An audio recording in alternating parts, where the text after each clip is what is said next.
todos e bem-vindos a mais um programa Rompendo Limites. Esta semana estamos falando sobre o tema a inveja e como é importante este tema que estamos falando sobre a inveja, porque para nós sermos abençoados, para nós termos milagres na nossa vida, nós precisamos ser livres de toda a inveja. E há pessoas que dizem assim, apóstolo, eu sei que pessoas têm inveja e tudo, mas eu não ligo a essas coisas porque essas coisas não são importantes. Pois bem, nós falámos no primeiro programa sobre a história de Caim e de Abel. Por Abel descuidar e dizer assim, isto que o meu irmão Caim está a ter em relação à minha pessoa é uma crise de uns dias e depois vai-lhe passar. Porque Abel descuidou da inveja que o seu irmão tinha para com ele, Abel foi assassinado. E a sua vida foi terminada porque o seu irmão Caim decidiu o matar, decidiu destruir e acabar com a vida do seu irmão. Nós falámos no primeiro programa sobre o primeiro relato de inveja que a Bíblia nos fala sobre, e está no livro de Gênesis, sobre a história de Caim e de Abel. Diz a palavra que Abel trouxe uma oferta ao Senhor e Caim também trouxe uma oferta. E diz a palavra que Deus se agradou da oferta de Abel e não só agradou da oferta de Caim. E você que está aí em casa pergunta, apóstolo, sempre perguntei porque é que Deus aceitou a oferta de Caim, aceitou a oferta de Abel e não aceitou a oferta de Caim. Assim é que está correto. E sabe uma coisa, biblicamente existe uma resposta para isso. Porque quando Caim ficou irritado porque a sua oferta não tinha sido aceita e a do seu irmão sim, Deus aproxima-se dele e diz assim, Caim, se tu procederes bem, a tua pessoa e a tua oferta será aceita. Então quer dizer que Caim sabia o que tinha que fazer para Deus aceitar a sua oferta. Caim sabia aquilo que tinha que fazer para Deus se agradar dele e ele não fez. É por isso que Deus não aceitou a oferta de Caim e aceitou a oferta de Abel. E diz a palavra que Caim podia ter pensado assim, bom, o meu irmão Abel procedeu bem, foi abençoado por Deus, porque quando Deus aceitava a oferta de alguém, Deus abençoava essa pessoa que tinha ofertado. Caim viu que Deus abençoou Abel de uma forma especial. A Bíblia não nos relata como Deus abençoou Abel, mas nós sabemos biblicamente que quando Deus aceitava a oferta de alguém, Deus abençoava essa pessoa que tinha ofertado. Caim viu a maneira que o seu irmão tinha sido abençoado, reconhecido pelo próprio Deus. E Caim podia ter pensado, o meu irmão foi abençoado porque procedeu bem, porque teve mérito, eu vou fazer igual que ele fez, para que eu possa ser abençoado também. Mas o caminho que Caim escolheu foi o caminho mais fácil, foi o caminho da inveja. Sabe, porque às vezes ter inveja é o caminho mais fácil. O caminho mais difícil é reconhecermos o mérito na pessoa por qual nós estamos a invejar. Dizer assim, não, se esta pessoa tem, é porque ela trabalhou, é porque ela se esforçou, é porque ela se dedicou, é porque ela fez alguma coisa e ela tem mérito. Sabe que o caminho mais fácil é ter inveja. Não, esta pessoa é uma sortuda. Esta pessoa, isto caiu do céu, ela nem sabe como é que isto lhe aconteceu. O meu irmão Abel foi abençoado, Deus aceitou a oferta dele, ele nem sabe aquilo que ele fez, ele nem sabe como é que ele ofertou, ele foi abençoado ao calhas, ele foi abençoado por uma questão de sorte.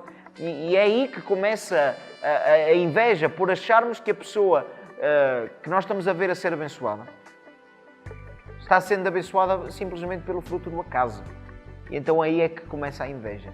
Mas sabe que quem é abençoado por Deus, não é fruto do acaso. Se essa pessoa está sendo abençoada é porque ela teve mérito, é porque ela cumpriu com a palavra, é porque Deus, de alguma forma, viu algo bom nessa pessoa, ou algo que ela fez de bom para Deus o abençoar. E diz a palavra que a inveja que Caim teve do seu irmão foi desejar que o seu irmão morresse. E eu falei no primeiro programa, que sabe que nos primeiros anos da minha vida de crente, filho de Deus, eu era praticamente uma criança quando eu me converti, tinha 13 anos de idade. E eu lembro-me uma vez que eu estava numa reunião de oração, estava orando, estava falando com Deus, estava no meu momento com Deus, orando com toda a igreja, com os irmãos que lá estavam, orando comigo também. Houve um irmão missionário, um irmão brasileiro, o nome dele é Jean. Se ele me está vendo este programa, mando um grande abraço para o meu amigo Jean. E o Jean estava como missionário a trabalhar cá em Portugal, esteve cá durante uns meses, juntamente com o Cristiano. Mando um abraço também para o missionário Cristiano, que está lá no Brasil. Se ele estiver a assistir este programa, um grande abraço para ele. E o Jean estava ministrando louvor e orando também nesse culto. E ele me chamou, Nathan, vem cá que eu quero orar por ti, Deus me deu uma palavra para te entregar. E quando ele me chamou, ele falou no meu ouvido e disse assim, Deus vai te abençoar de uma forma muito grande. Mas o Senhor me mostra que muita gente vai ter inveja de ti. Assim como tiveram inveja de José, os irmãos tiveram inveja de José, muitos teus irmãos, foi assim que me disse, muitos irmãos vão ter inveja de ti. E quando disse aquela palavra de inveja, para mim foi uma surpresa, porque eu ainda estava na minha fase crente inocente, onde eu pensava que todos os irmãos eram santos, eram anjinhos, onde eu pensava que tudo era paz e amor. Tive que percorrer uma longa caminhada para aprender que nem todos os irmãos são anjinhos, nem todos têm asas, nem todos têm aurelas, não é? Alguns... Bom, vamos deixar para lá. Vamos prosseguir. Mas eu lembro-me que aquela palavra inveja soou aos meus ouvidos como que existem pessoas, existem filhos de Deus, existem crentes, existem irmãos na fé que podem ter inveja de uma pessoa que não deseja mal a ninguém, que era o meu caso, que não quer prejudicar ninguém, que era o meu caso. Como é que alguém pode ter inveja de mim? Era assim que eu pensava. Imagine-se, Abel não fez nada para que Caim tivesse inveja dele. Abel não fez nada de mal para que o seu irmão desejasse que ele morresse. Sabe? Você diz assim, o que é que eu fiz, apóstolo, para que pessoas tenham inveja de mim? Você não fez nada, você está inocente nisso. Você é como Abel, você era como eu também nos meus tempos de novo convertido. O que é que eu fazia eu para que alguém tivesse inveja de mim? Eu tenho que simplesmente... Eu dizia, eu tenho 13 anos, o que é que eu vou fazer de mal a alguém? Mas já naquela época existia inveja em relação à minha pessoa, porque eu lembro-me que naquela época o pastor da igreja onde eu congregava já me dava oportunidade, já me chamava para o púlpito para dar muitas vezes uma curtinha palavra, para orar pelas pessoas. E existia lá crentes já há muitos anos que não tinham essas oportunidades que eu tinha, porque o pastor da igreja via em mim potencial, para a glória de Deus, via em mim potencial, e essas pessoas começavam a ter inveja. Mas na minha caminhada cristã eu comecei-me a perceber que a inveja que muitas vezes nós somos alvo não vem da parte dos ímpios, não vem da parte dos incrédulos, mas vem da parte daqueles que convivem connosco. Vem da parte dos nossos irmãos, por assim dizer, irmãos na fé. Então não se impressione que se calhar a pessoa que lhe dá um abraço aos domingos e diz Deus te abençoe, meu irmão, tenha uma boa semana, não se admire se essa pessoa tem inveja de você. Não se admire que aquela pessoa que lhe dá uma palmadinha nas costas e diz assim, tu és uma bênção, não se impressione se essa pessoa tem inveja de si e deseja o seu mal.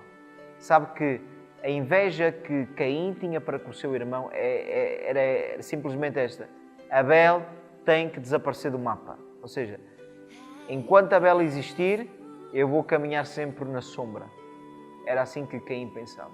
Para eu brilhar, Abel tem que desaparecer. Infelizmente acontece isso nas igrejas.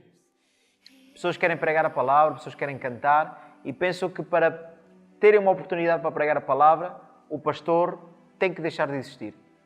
O líder de louvor que já está à frente tem que deixar de existir. Ou seja, ou Deus os tira do nosso caminho, ou então nós saímos do caminho deles e abrimos uma igreja à parte. Começamos um novo ministério. Eliminamos os abéis que Deus tem colocado no nosso caminho, que nós temos visto que Deus os tem abençoado. E se Deus os tem abençoado, é por mérito. Quem sabe, meu irmão, minha irmã, você está assistindo este programa e você diz assim, apóstolo, eu sou alvo de tanta inveja, tanta pessoa tem inveja de mim, eu sou como Abel, eu não desejo mal a ninguém, eu nunca fiz mal a ninguém, simplesmente faço a minha vida, obedeço a Deus, cumpro com a palavra e Deus me abençoa. Mas só esse fato, irmão, de você obedecer à palavra e de Deus o abençoar, provoca muitas invejas de Caíns que são nossos irmãos. E sabe uma coisa? O que a Bíblia nos dá a entender, não é clara, não é 100% clara sobre isso, mas a Bíblia nos dá a entender um pouco que Caim e Abel eram irmãos gêmeos. Eram irmãos gêmeos. Caim foi primeiro e Abel foi o seguinte, mas a Bíblia nos dá a entender que eles eram gêmeos. Ambos foram gerados no mesmo ventre. Ambos foram gerados no mesmo ventre, cresceram na mesma barriga. Sabe uma coisa? Não se impressione que quem tem inveja de si foi gerado no mesmo ventre espiritual que você foi gerado. Nasceu na mesma igreja que você nasceu. Nasceu na mesma cidade que você nasceu. Não se impressione com isso. Porque são aqueles que muitas vezes são criados connosco, por assim dizer, que crescem connosco, que têm inveja de morte em relação a nós. O Senhor disse na sua palavra que os inimigos os nossos inimigos serão os da nossa própria casa. Como isto é tremendo. Sabe, a Bíblia diz que um dia Jesus estava em Nazaré, na sua cidade natal, que o viu nascer, que o viu crescer, que o viu ser criança, que o viu ser jovem e que viu depois Jesus a tornar-se adulto. Foi na cidade de Nazaré que um dia decidiram levar Jesus ao cume mais alto da cidade e o precipitarem dali abaixo. Decidiram matar Jesus na sua própria cidade, na sua própria terra natal, em Nazaré. Decidiram matar Jesus. No lugar onde Jesus brincou, com as pessoas que Jesus, vamos imaginar, tinha as suas atividades, se calhar jogava a bola, não sei se existia o jogo de futebol, penso que não existia naquela época, claro que não. Mas imagine qual seria a atividade de criança de Jesus. As pessoas que brincaram com ele foram aquelas que decidiram um dia também precipitá-lo, mandá-lo da cidade abaixo, do cume da cidade, no monte da cidade, decidiram mandar Jesus dali abaixo. Mas diz a palavra que Jesus fugiu de entre deles, fugiu não, mas diz a palavra que passou entre eles, porque o Senhor nunca fugiu. Mas o versículo que diz a Bíblia é que Jesus passou entre eles. Não sei se naquele momento o Senhor fez com que Jesus ficasse invisível aos olhos dos inimigos, mas sei que Jesus conseguiu passar por bem entre eles e conseguiu escapar. Sabe uma coisa?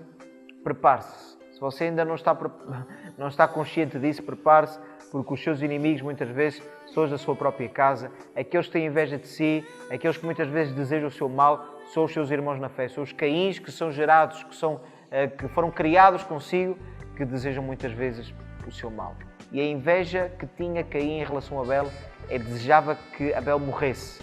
Muitas vezes a inveja, o sentimento de inveja, porque repara bem, você diz assim, como é que funciona isso, apóstolo? Uma pessoa tem inveja e logo me afeta. Repara bem, vou explicar isto em 30 segundos, se for possível. A pessoa tem inveja de si, vamos imaginar, a pessoa tem inveja de si, vem um espírito maligno, vem um espírito demoníaco, pega no sentimento de inveja que essa pessoa tem em relação a você, pega nesse sentimento de inveja que essa pessoa tem e ataca a sua pessoa. É assim que o espírito de inveja age. E o espírito de inveja que Caim tinha em relação a Abel é para que Abel morresse, para que Abel ficasse doente, para que Abel não existisse mais. É esse espírito de inveja que Caim tinha em relação ao seu irmão. Eu quero orar por você para que todo espírito de inveja seja destruído na sua vida e para que você não seja como Abel que foi assassinado, mas para que você tenha a proteção de Deus na sua vida. Pai, eu quero orar nesta hora por todos os teus filhos e filhas que estão assistindo este programa. Assim, Senhor, como tu abençoaste Abel, eu sei que tu estás abençoando a vida dos teus filhos e isso provoca invejas. Por isso eu te peço, protege os teus filhos, protege as tuas filhas de toda a inveja, protege as suas casas, as suas famílias, os seus bens, tudo aquilo que eles têm, protege-os e que eles sejam livres, Pai, de toda a inveja. Que todo espírito de inveja jamais tenha acesso à vida dos teus filhos. Cobre os teus filhos com o teu sangue, protege-os de toda a inveja e dá-lhes vitória em nome de Jesus. Amém. Não perca o próximo programa, iremos continuar nesta sequência de mensagens sobre a inveja. Que Deus abençoe poderosamente a vossa vida. Até o próximo programa. Que Deus abençoe.